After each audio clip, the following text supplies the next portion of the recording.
សូមគោរពជម្រាបសួរបងប្អូននៅក្នុង YouTube ទាំងអស់គ្នាបងប្អូនបាទថ្ងៃនេះគឺខ្ញុំមានវីដេអូមួយចែករំលែកជូនបងប្អូនទៀតហើយបងប្អូនបាទអឺថ្ងៃនេះគឺខ្ញុំទៅបង្ហាញបងប្អូនរបៀបតឧបករណ៍មួយនេះបងប្អូនបាទឧបករណ៍មួយនេះអញ្ចឹងបងប្អូនធ្លាប់ឃើញទេថាឧបករណ៍មួយនេះគឺគេប្រើនៅកន្លែងណាទីតាំងណាដែលគេធ្លាប់ប្រើបងប្អូនដែលយើងធ្លាប់ជួបនេះបងប្អូនឃើញទេធ្លាប់ជួបទេ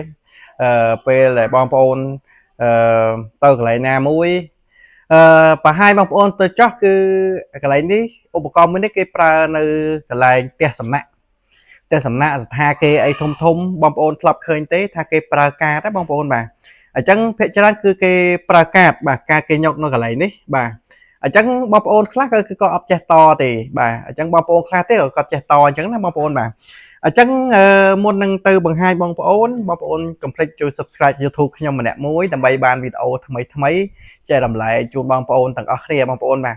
អញ្ចឹងបងប្អូនដឹងទេនេះគឺបងប្អូនឃើញហើយវាមានin l l បាទដោយសារគេមានដាក់នៅទីតាំងនេះអញ្ចឹងបងប្អូនទៅជាក់ស្ដែងជាមួយខ្ញុំនឹងបង្ហាញបងប្អូនបាទនៅក្នុងនេះដែរគឺគេដាក់ l in និង l out បាទអញ្ចឹងហើយសម្រាប់ nerd ក៏មានមួយដែរ nerd បាទ nerd ហ្នឹងយើងដាក់ direct ក៏បានដែរបាទអញ្ចឹងបងប្អូនទៅជាមួយខ្ញុំថ្ងៃនេះគឺខ្ញុំទៅដូរឲ្យភ្ញៀវទេបាទថ្ងៃនេះគឺខ្ញុំទៅដូរឲ្យភ្ញៀវតែម្ដងហើយនឹងខ្ញុំឆ្លៀតពេលចែករំលែកជូនបងប្អូនតែម្ដងទៅគឺខ្ញុំថតចែករំលែកជូនបងប្អូនបាទអញ្ចឹងបងប្អូនដែលមិនតន់ចេះបងប្អូនអាចទៅជាមួយខ្ញុំទាំងអស់គ្នាខ្ញុំនឹងបង្ហាញវីដេអូនៅខាងមុខនេះបាទអញ្ចឹងបងប្អូនឃើញឆានែល YouTube ខ្ញុំហើយថាខ្ញុំមានវីដេអូច្រើនពាក់ព័ន្ធជាមួយភ្លើងប្រព័ន្ធទឹកប្រព័ន្ធភ្លើងម៉ាស៊ីនត្រជាក់អីផ្សេងអញ្ចឹងទៅបាទអញ្ចឹង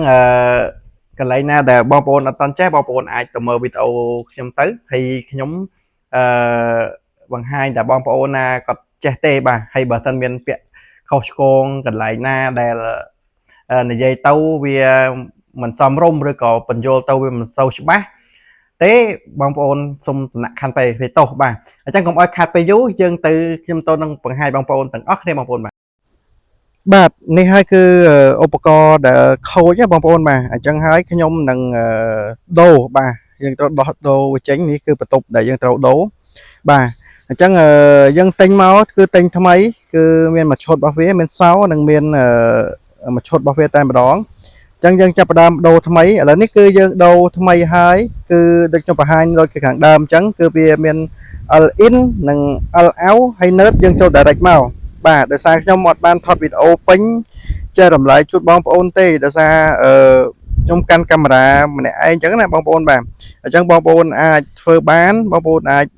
មើលតាមហ្នឹងទៅហើយមួយទៀតគឺបងប្អូនបើសិនជាបងប្អូនអត់ច្បាស់បើសិនបងប្អូនច្បាស់បងប្អូនមានអូម៉ែតបងប្អូនវាស់ទៅបាទវាស់ជាក់ស្ដែងអញ្ចឹងណាអញ្ចឹងយើងញុកការទៅហើយយើងវាស់ទៅថាជើងវាជាប់ជើងវាអត់តន់ជាប់កន្លែងណាមួយបងប្អូនអាចធ្វើបានបាទអញ្ចឹងកុំភ្លេចអសោះបងប្អូនដែលស្រឡាញ់គាំទ្រខ្ញុំកុំភ្លេចជួយ Subscribe YouTube ខ្ញុំបាទឥឡូវបងប្អូនអាចធ្វើបានតាមហ្នឹងទៅណាខាងដើមគឺអត់សូវវែងទេអញ្ចឹងបងប្អូនឃើញហើយគឺការតរបស់ខ្ញុំគឺតដូចខ្ញុំដាក់ហ្វីគេបង្ហាញនៅលើនេះបាទហើយបើសិនជាឧបករណ៍ផ្សេងមួយទៀតគឺគេមានកុងតាក់ដឹងហើយនៅក្នុងកន្លែងសក់កាតនេះកន្លែងខ្លះឧបករណ៍ខ្លះគឺមាន sensor ឧបករណ៍ខ្លះទៀតគឺកុងតាក់បាទវាមានកុងតាក់នៅក្នុងហ្នឹងអញ្ចឹងណានេះលក្ខណៈដូចកុងតាក់ដែរទេបាទគេប្រើនៅស្ថាគេនិងនៅផ្ទះសំណាក់បងប្អូនធ្លាប់ឃើញហើយបាទអញ្ចឹងវីដេអូនេះគឺខ្ញុំមានតែប៉ុណ្្នឹងទេកុំភ្លេចជួយ Subscribe YouTube ខ្ញុំម្នាក់មួយដើម្បីបានវីដេអូថ្មីតទៅទៀតបាទ